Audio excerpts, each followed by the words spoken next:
Hukum asal memelihara anjing adalah haram. Sebab dalam hadis yang diriwayatkan oleh Imam Muslim dan Imam Abu Daud, Nabi Shallallahu Alaihi Wasallam bersabda, "Manittakhadha kalban, siapa yang memelihara anjing, illa kalba masyiatin aw saydin aw zar'in, kecuali anjing peternakan, perburuan ataupun pertanian, intaqadha min ajrihi kulla yaumin qirat, berkurang pahalanya setiap hari sebesar 1 qirat." Berkurangnya pahala menunjukkan bahwa perbuatan tersebut merupakan lawan dari pahala itu sendiri. Namun, di dalam hadis tersebut kita juga menemukan alasan yang dapat menghilangkan terlarangnya memelihara anjing, yaitu jika anjing tersebut dipelihara untuk membantu menggembala, berburu, ataupun memelihara lahan pertanian. Sebelum lanjut menonton, jangan lupa klik subscribe dan like. Di dalam Quran Surat Al-Ma'idah ayat 4, Allah berfirman, "Yas'alunaka madza uhilla lahum." Mereka bertanya kepadamu apa yang dihalalkan bagi mereka. "Qul uhilla lakumut thayyibat." Katakanlah, dihalalkan bagi kamu yang baik-baik. "Wa ma 'allamtum minal jawarihi mukallibina tu'allimunahunna mimma 'allamakumullah." Dan apapun hewan yang kamu ajarkan ilmu yang Allah berikan kepadamu dari hewan-hewan pemburu berupa anjing, fakulu mimma amsakna alaikum, maka makanlah dari apa yang ia tangkap untuk kamu, wadhkuru smallahi alaihi, dan sebutlah nama Allah atasnya. Di dalam ayat tersebut Allah menjelaskan kehalalan hewan yang diburu menggunakan anjing.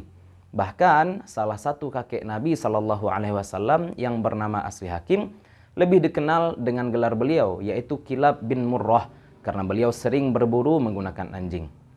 Kembali kepada hadis yang sebelumnya telah kita sebutkan tentang pengecualian haramnya memelihara anjing untuk berjaga dan berburu. Berkembangnya zaman juga memunculkan perkembangan permasalahan, termasuk masalah tujuan memelihara anjing, seperti untuk pengamanan gedung, pelacak, sebagai pemandu tunanetra, dan seterusnya. Jika menengok konteks hadis, tentu saja hal-hal tersebut telah memenuhi unsur hajat, bahkan barangkali menempati posisi darurat. Intinya, memelihara anjing saat itu ada manfaatnya. Khusus untuk Sumatera Barat, saya tidak begitu tahu dengan daerah lain. Terdapat sebuah olahraga yang menjadikan anjing sebagai atletnya. Barangkali para sahabat sudah tahu, yaitu olahraga buru babi. Bagaimana hukum memelihara anjing untuk orang yang sekedar hobi seperti ini? Kalau kita melihat buru babi hanya sebagai olahraga, tentu saja buru babi tidak menjadi sebab bolehnya memelihara anjing. Toh, babinya pun tidak bisa dimakan. Olahraga lain pun banyak yang bisa dilakukan. Maka memelihara anjing untuk tujuan ini tetap terlarang. Namun jika melihat dari sudut pandang yang lebih luas, buru babi ternyata juga bertujuan untuk membasmi hama, bukan hanya sekedar bersenang-senang. Betapa banyak lahan pertanian yang rusak akibat serangan babi, dan berburu merupakan salah satu usaha untuk mengurangi populasi babi di daerah-daerah pertanian, apalagi saat predator babi hutan sudah semakin langka. Di sisi lain, anjing yang dipelihara untuk menjaga kebun pun kadang harus dilatih untuk tidak pengecut dan memiliki sifat buas. Dan salah satu caranya adalah dengan membawanya berburu babi. Dengan sudut pandang ini, maka memelihara anjing untuk membasmi hama juga termasuk hajat. Kembali saya tegaskan, asalnya memelihara anjing adalah haram kecuali ada hajat. Meskipun boleh karena ada hajat, tetap ada beberapa hal yang harus diperhatikan terutama oleh para sahabat yang memelihara anjing.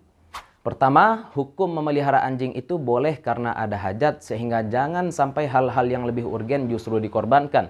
Kebutuhan keluarga misalnya. Jangan seperti film A Dog's Life karya kawan-kawan STSI Padang Panjang yang mengisahkan tentang seorang bapak yang lebih sayang kepada anjing peburunya daripada keluarganya. Kedua, meskipun boleh dipelihara karena ada hajat, anjing itu tetaplah najis mughallazah. Bukan hanya air liurnya, namun juga seluruh tubuhnya. Najis anjing itu berpindah jika ada yang basah. Namun jika tubuh anjing dan permukaan yang ia sentuh sama-sama kering, maka najisnya tidak berpindah. Maka bagi kawan yang memelihara anjing, hati-hatilah, terutama jika anjing tersebut suka menggigit-gigit barang-barang yang kita miliki. Ya, boleh jadi anjing itu suka menggigit-gigit sandal. Ketiga, anjing yang dipelihara jangan sampai dibawa naik ke atas rumah. Cukup di halaman saja. Karena ada beberapa riwayat yang menyatakan bahwasanya malaikat tidak akan masuk ke dalam rumah yang di dalamnya ada anjing. Belum lagi kita harus memelihara rumah dari najis. Keempat, jual beli anjing tetaplah tidak boleh karena anjing itu najis saat hidup maupun ketika ia sudah mati.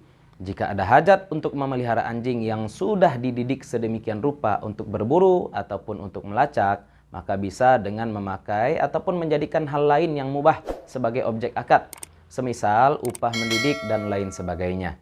Kelima, riwayat yang menyatakan pahala besar bagi pemberi minum anjing tidak bisa dijadikan dalil kebolehan memelihara anjing.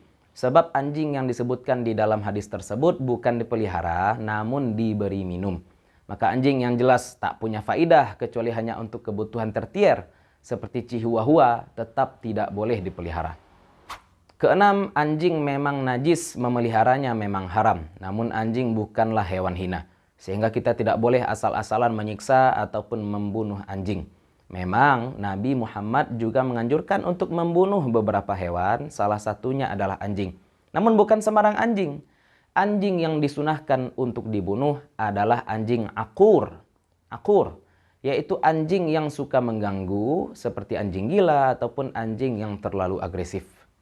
Senajis-najisnya anjing, ia tetap tidak akan dihisap nanti di akhirat.